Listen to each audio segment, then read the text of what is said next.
প্রশ্ন করেছেন যে কেউ যদি শাওয়াল মাসে বা যুলকাদা মাসে উমরা করে তাকে কি হজও করতে হবে? আর কেউ যদি শাওয়াল মাসে উমরা করে তাহলে কি হজের সময় হজের নিয়তে হজ করলে কি তামাত্তু হজ হবে?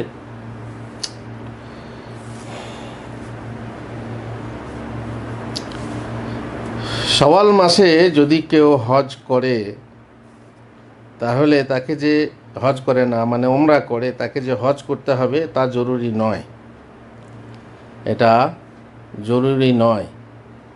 আর যদি কেউ হজ না করে কেবল শাওয়াল মাসে উমরা করতে যায় তাহলে যথেষ্ট, উমরা করেই সে চলে আসতে পারবে, ফিরে আসতে পারবে। আর যদি কেউ হজ করতে গেছে শাওয়াল মাসে উমরা করে সেখানে অপেক্ষা করে, তারপর যদি জিলহজ মাসে হজের এহরাম বাঁধে তারও জায়েজ আছে, সেটা করতে পারবে, কোনো সমস্যা